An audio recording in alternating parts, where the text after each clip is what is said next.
Right, welcome to the playlist, I guess. This will be a playthrough of Hearts of Iron 3, Their Finest Hour, which is an old game at this point, version 4 or 2, which is the current one as far as I'm aware. And we will play Nationalist China. So, why am I willing to do that? I think I did a lot of Hearts of Iron 3 in my time. I recently got back into the game, and I thought to myself, well, I played a lot of Nationalist China, some with some success, some very unsuccessful. It's been quite a while. I'm not fresh with that, so I guess I'm up for a challenge once more. Nationalist China is, generally speaking, a very interesting country to play. Confrontation with Japan is inescapable, more or less. And we have a lot of warlord states around us that are, well, they contain territory that we want to conquer.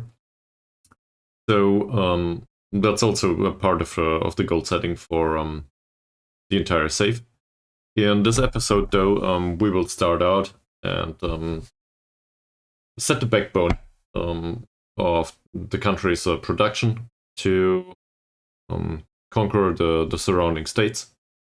And long term, we will probably try to win the conflict against Japan, free Manchukuo, maybe conquer Xinjiang and Tibet along the way, just because we can. Same down here with Siam and Indochina. And maybe even go down to Indonesia and maybe Australia and New Zealand if we can get there. That said, India is more likely to be available to us. And also, we will do all of this joining the Axis, probably. That in most cases that's possible. We will ignore the fact that this might trash the chances of Germany to win the Second World War, just so you're aware. So it's not my primary concern what happens on the grand scheme of things. I'm rather reliant on whatever we do right here in China. So much for that. So let's turn to a game.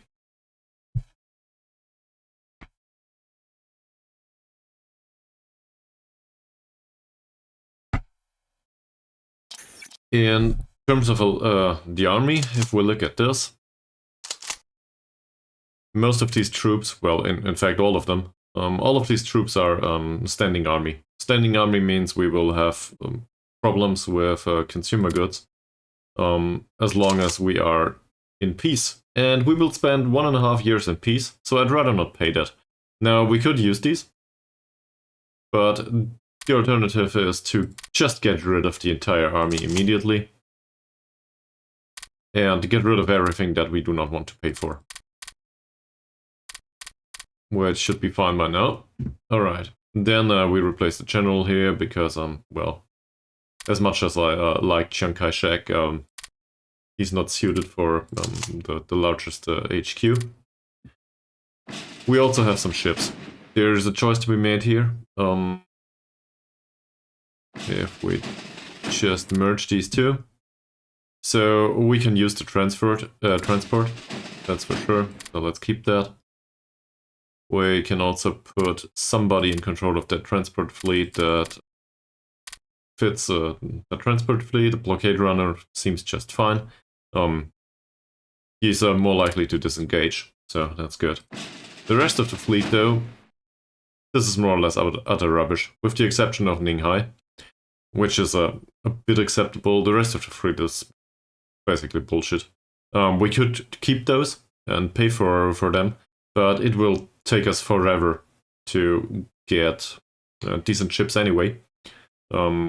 So, given that we have no capital ships available and I'd rather not go with a Zerg fleet, I will keep exactly this cruiser and get rid of everything else. I just don't want to pay the upkeep for those. And we will try to get better quality. We will probably not go with cruisers, though. So, this is the transport navy. We will probably build a few more of those, so we can use them for invasions. And this is, I don't know, the regular navy, I guess. Alright, so what's to do? Let's go through these. Diplomacy-wise, as I said, we are going to join the Axis. That is, if we can help it. So we will align to that faction. At this time right now, where are we? We are right here in the middle. So it will take us some time to align with the Axis. Probably a year to a year and a half. Depends a bit on the influence by other majors. That said, we've got a big problem coming up, and that big problem is the lack of rare materials. We will combine this with another big problem. The big problem is influence on the rest of them. You can probably see this here. If we open up any state,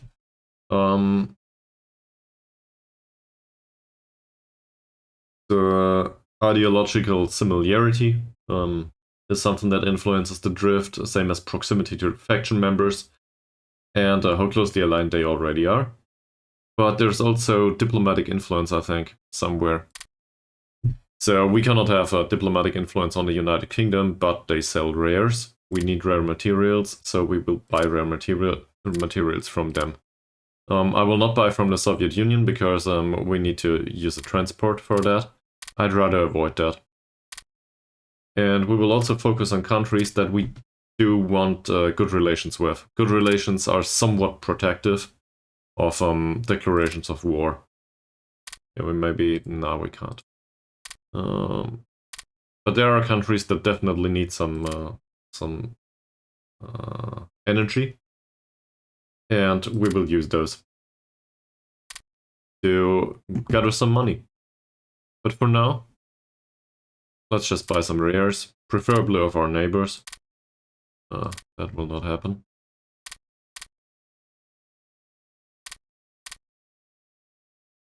Or we might as well sell some energy to Brazil.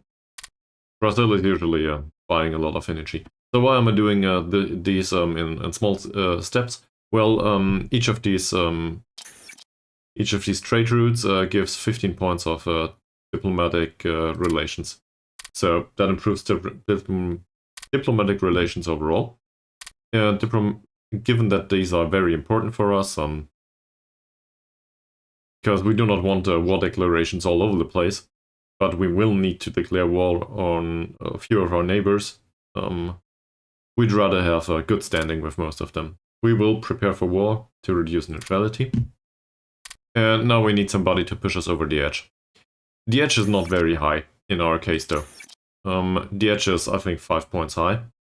And the bad guy in, well, from our perspective, will be the United Kingdom. Why will it be the United Kingdom? Well, it's very easy. The United Kingdom exists all over the place here. So, more or less every nation is influenced by whatever the United Kingdom does, at least at this point in time. Everybody feels threatened by that. In particular, we will be threatened by that. We cannot choose somebody as a bad guy to be threatening towards us that has an autocratic regime. So, yeah, Guangxi, Yunnan, Xibei Sanma, and Shaanxi will fall off the wagon immediately, and Communist China is rather small. Russia would be an idea, given that they are communists, but Russia is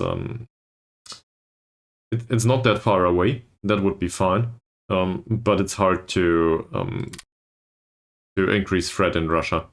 We can see this in the intelligence overview. I think they have a 5% espionage bonus due to this leader, and 10% counter espionage bonus again due to the Minister of Security. So that will be very impossible to get a certain presence in Russia with spies. So let's not do that, right? Okay. Let's move on with this. So that settles the diplomacy for now, which is related to production, obviously. in terms of production, let's just put that back for a moment. We will prioritize reinforcement. There's nothing to be reinforced though, so I guess we go with production. I will need to skip through this later on again. Let's have a look at technology. We have the worst law that exists for officers right now, so we will not educate new officers. We will do that later though.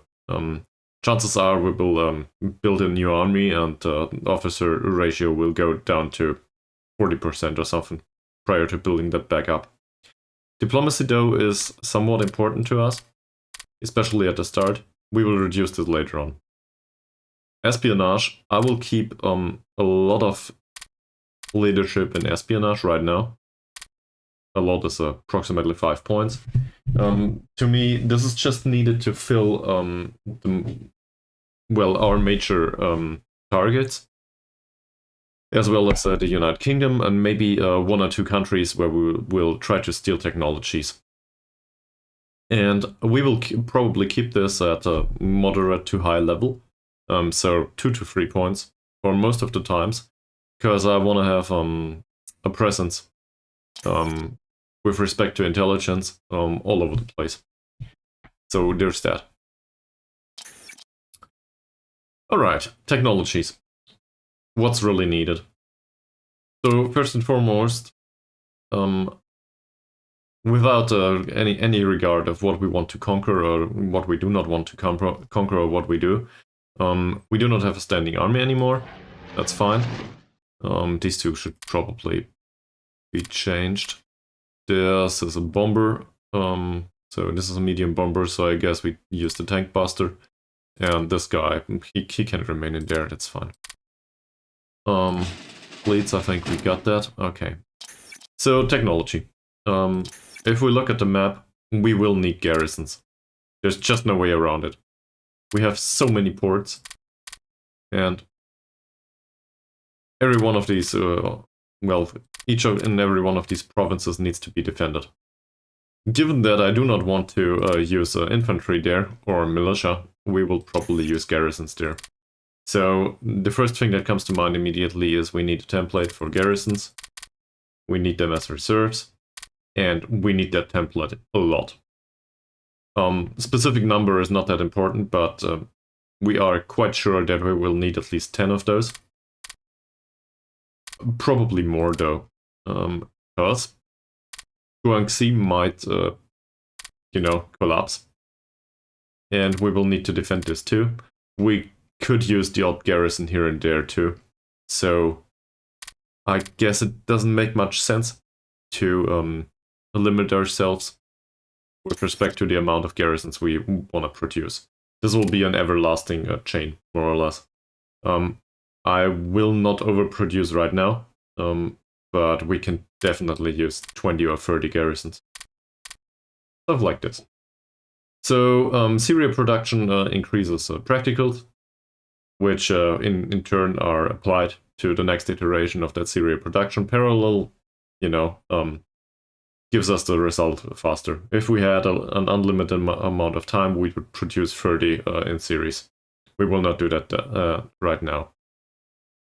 Garrisons are definitely one of those things that we can never have too many of, especially as manpower is not a problem in China. This will be even less of a problem if we conquer the rest of the territories. So let's produce 30 of those. The way I set it up right now, they might not be upgraded with the current technology if we research that. On the other hand, this will definitely keep militia practical up to a certain standard. Which reminds me, militia practical is rather high. We need to produce an army, and we need to produce one that is capable of going into the fight pretty soon. We have manpower, we do not have officers. So that's a rather easy choice. Even though I do not want to play with militia long term, militia is useful right now. Militia is cheap, militia is available, and it's definitely capable of conquering most of what we have in the countries surrounding us. So we will use militia. And same here, we can probably use a lot of militia, so let's do another 30 there. I will mix this a little bit. So in case there's some delay, we have similar levels of production for each of those. We can also use an interceptor, and whilst we could try to do a close air support is, first of all, it's not available to us, and second of all, the distances are really high in China and also throughout all of these islands, so we need medium bombers. We just will not get around this. This, as you can see, that's a lot of industrial capacity. So we could also use an airport here. So let's build an airbase here. This will be built sequentially, and this is more important than if we get another interceptor. In fact, the interceptor is not that important anyway. The bomber is more important, because our first opponents will probably be these two, maybe Xibai Sanma, Yunnan, or Guangxi, depending on how certain events unfold.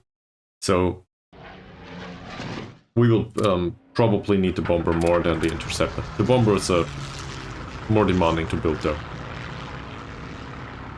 Wonderful sound effects. Alright. Intelligence. Well, we could use spies in the United Kingdom. In fact, domestic spies are not that important right now. And if we want domestic spies, I would want them to go support the ruling party. I want this at 100% and the rest at nothing. This should remove the fractured government modifier here. We can also remove the fractured government modifier by including parts of the Protect the Emperor Society or the other parties, which is just it's impossible right now because there's none available. Also, minus 3% industrial capacity, I do not want that. So let's go to counter espionage and daily dissent instead. We will get rid of this guy later on. This guy, definitely not. We will take this one, who reduces consumer goods during wartime as well as peacetime. Susceptibility to access, sure, that's fine. And political intel is not that important to us, but we will keep it anyway. We do not need the land intel right now. The volunteer army will be kept, same as the minimal training. The full civilian economy will go away as fast as we can get there. Consumer product orientation, though, is good for us. I will not do mixed industry if we are at peace. That said, we need money to change these. So, money to change these requires diplomacy for trade agreements, which I will do by hand. And espionage will help us to shape, I guess, to shape what's going on around us. I think is the way to put it. Last but not least, let's have a look at research. Okay, so we have good practicals. Militia theory and practical are fine. So we should probably push that immediately. That said, we will build a lot of militia. And as we see here, theory is not that important actually. It's a practical that is important. We will build a lot of militia, so that practical is unlikely to decay anytime soon. So we do not have a problem with that. We can do some research here, but we can delay that. We can do it later. It's quite unintuitive, but we can do it later. It's also not that important for conquering the other nations. We can do that just fine without it, if we want to. Obviously, it gets faster if we don't. Then we have some technology in cavalry, also some mobile unit practical and theory.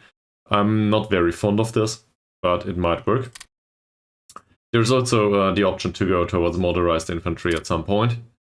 Very late in the game, probably. Yeah, what else? Well, we have some infantry theory and practical. So we will do the shift towards regular infantry at some point. In fact, we can do that right now. Include them in the regular army. So what kind of infantry division do we want? We have a lot of manpower, but I want them to be really threatening to the Japanese.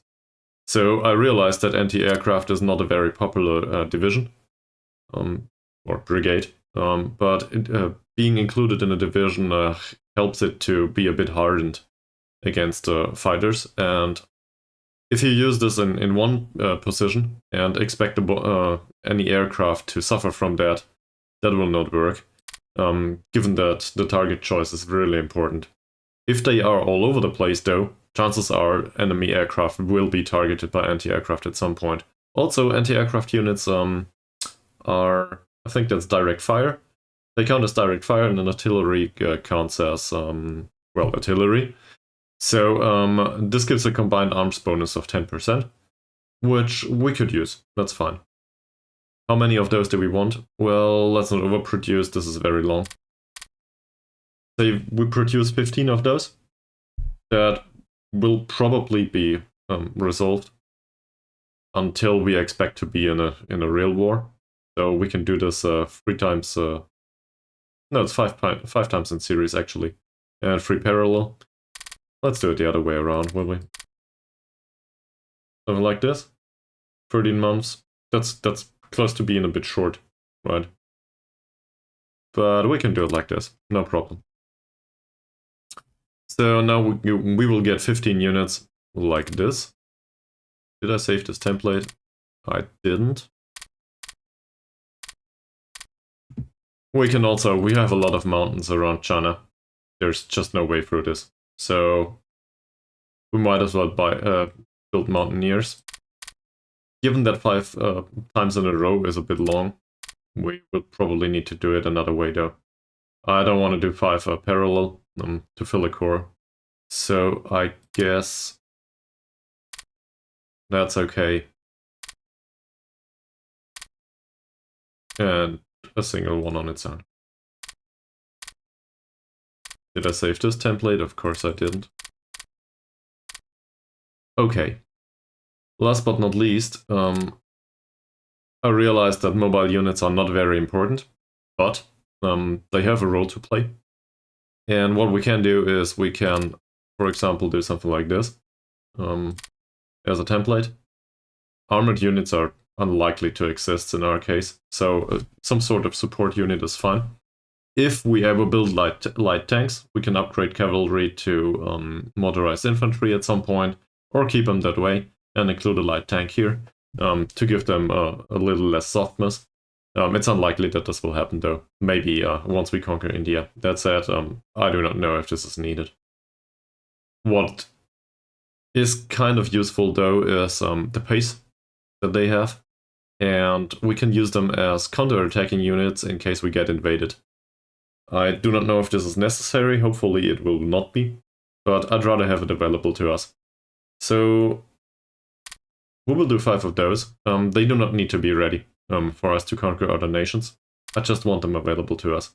And alongside that, they will keep mobile unit practical at least on a very low level available. So in case we want to do something with mobile units later on, we are not starting out at 0. So that's a thing. So let's start that too. And now we need to sort this. So generally speaking, the militia is the most important part. That said,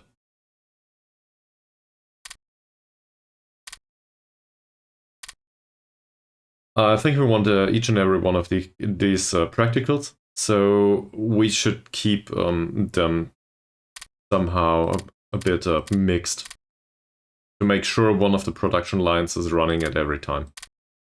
So this means a lot of clicking here. This is an old game, no drag and drop available for this. At least I don't think so. No, there is.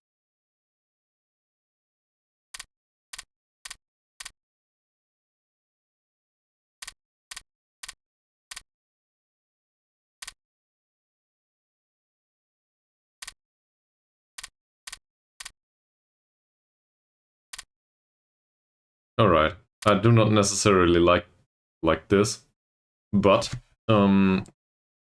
we are in with a volunteer army right now, so these are all produced at 25% strength, which means they do not cost very much industrial capacity. The problem is we need to mobilize those later on, so that would cost us IC later on. But for now, these are very easy to produce, or rather easy to produce. but do not cost very much in terms of industrial capacity, which is fine with me. The bomber and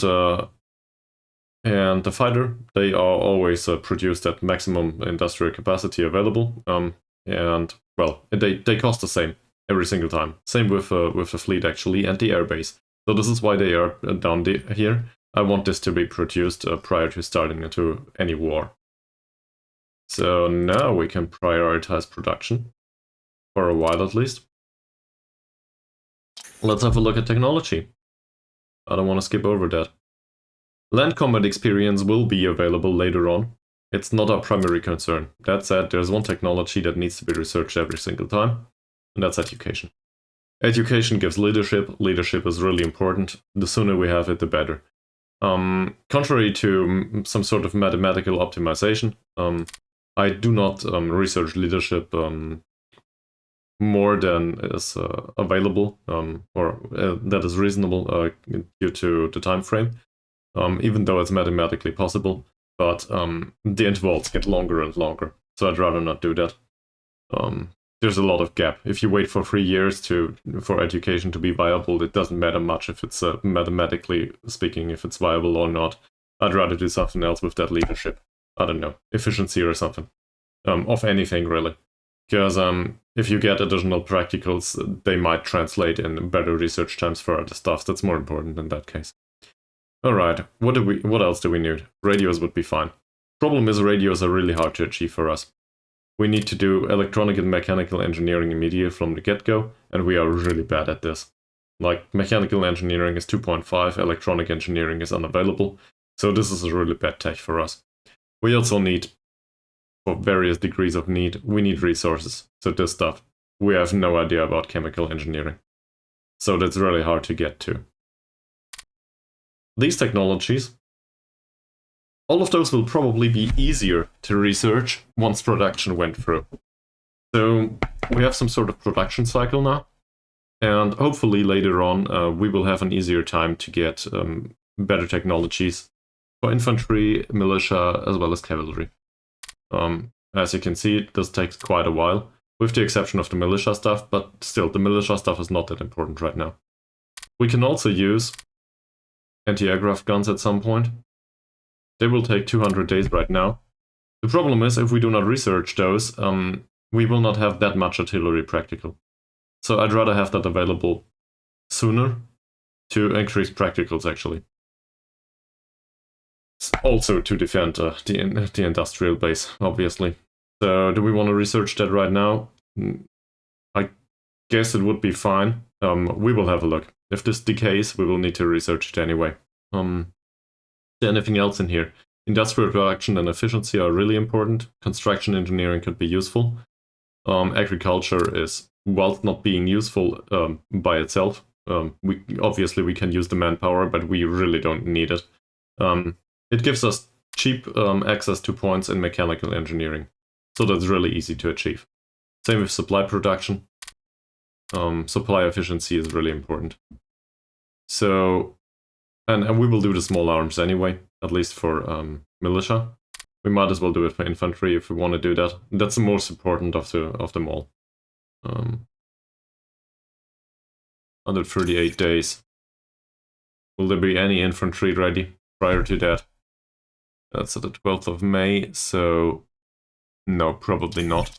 So we'll wait with this. What's in here? Well, nothing of interest right now. The barrel and ammunition as well as carriage sights are important to us, but not right now. We want to get some practical first. If we can get this to approximately 5, we can start with that. In here, so the obvious choice would be to go with cruisers, light cruisers as well as heavy cruisers, because they share practical. The problem is they do not necessarily share naval technologies here, if I'm not mistaken. Where is it? I can't seem to find it. Oh yeah, cruiser warfare is over here, exactly. So cruiser warfare is over here, and we will have some sort of mixed mixed bases anyway. So what we can do instead is we can research one capital chip at our choice and include a screener of our choice. We will have problems protecting the sea lane. We cannot afford a battleship. That's highly unlikely to be available. And carriers to fight Japan in carrier warfare is probably not a good idea. They're way better than us. We will need to do this in the air anyway, and try to, I guess, counter them as best as we can. But this is all really expensive. We do not have that available to us. Heavy cruisers are definitely an idea.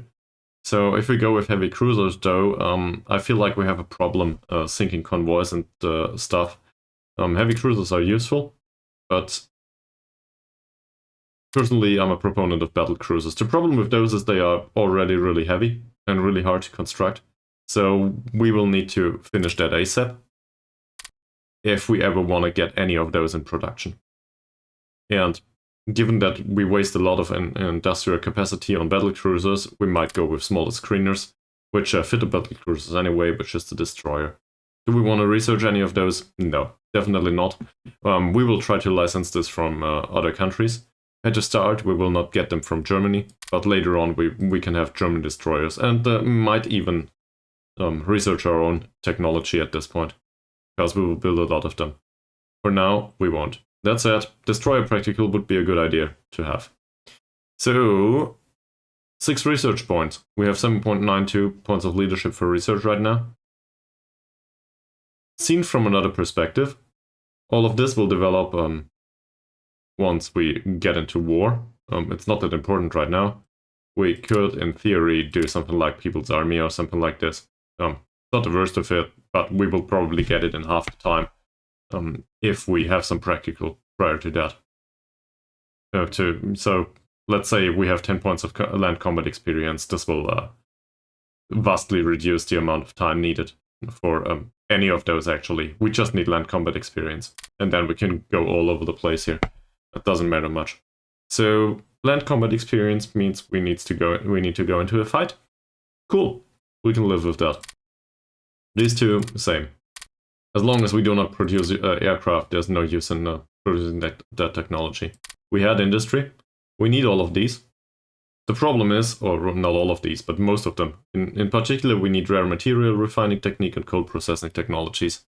We do not have either of those.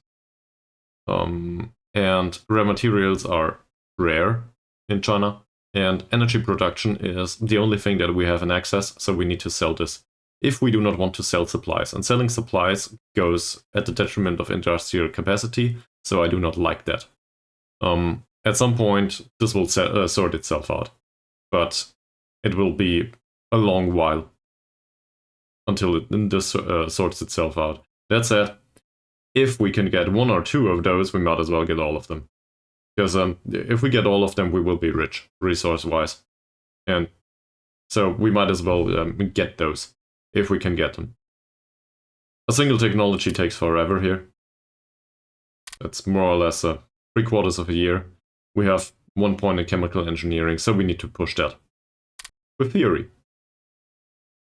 We also have a problem with mechanical engineering and electronic engineering. This is no good so far, so we might as well use them all and include research in this technology to push the research that we need in general.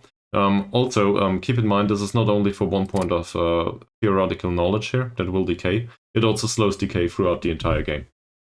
So, seen from that perspective, 10% less decay throughout the entire game might be really important.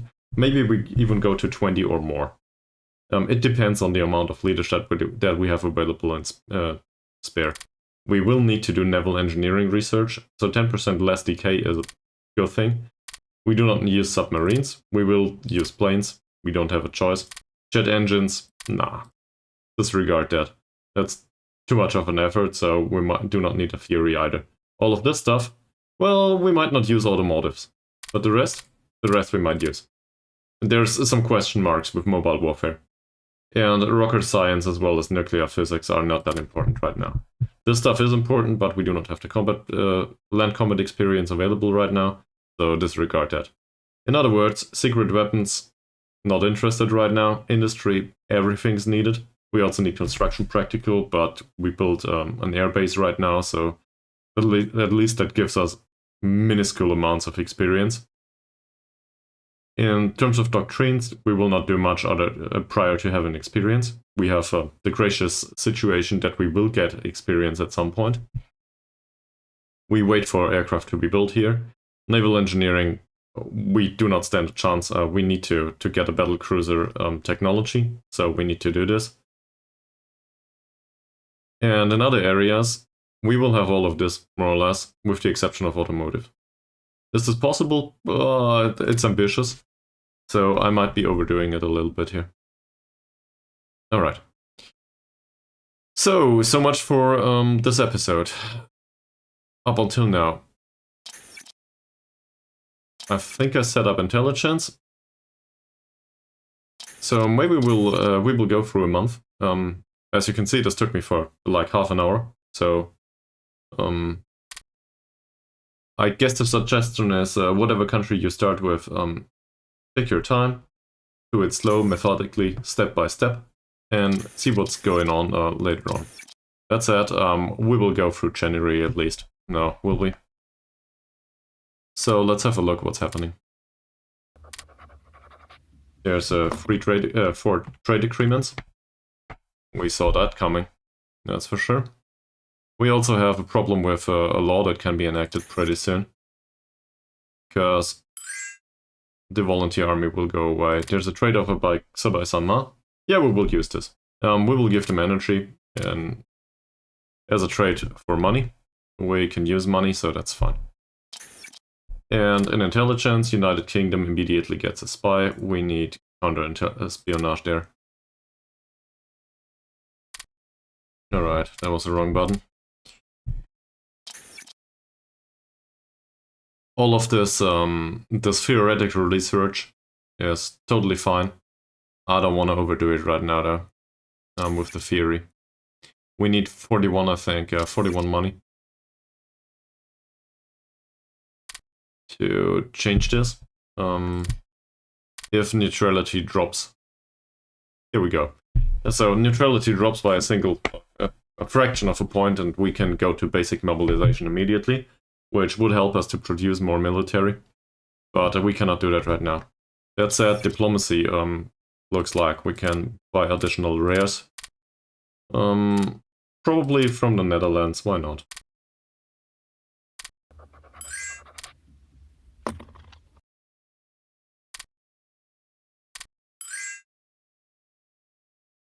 There's another offer here to buy additional rares, and yeah, we can use some money, so I will sell fuel to Russia. This is a rare occasion, usually this doesn't happen. They will not keep it, I don't think so anyway. But fuel is good. Fuel is very expensive, and we need the money. We do not need the fuel very much.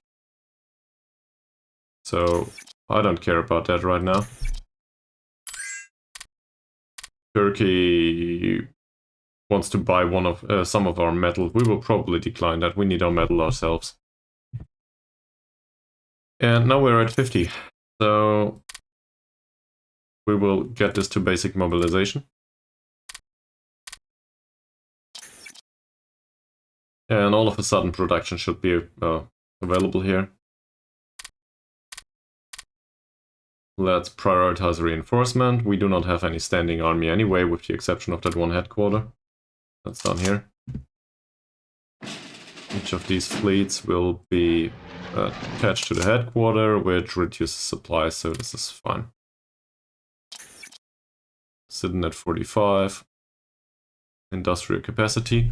And now we're just waiting for neutrality to drop below whatever it is. 60. Waiting for neutrality to drop below 60. And our neutrality right now is 77%. It's much easier to see here in the pop-up, by the way. Our neutrality is 77.19. We needed to go below 60. Is this true? Nah, we do not have a democracy. Our neutrality should be below 75, so that will be really soon. So let's go there.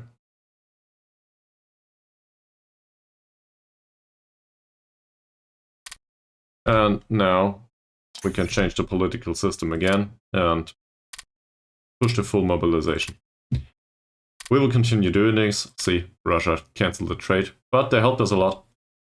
We have some money now. Also, there's some free spies and some diplomacy. We can deal with that next time.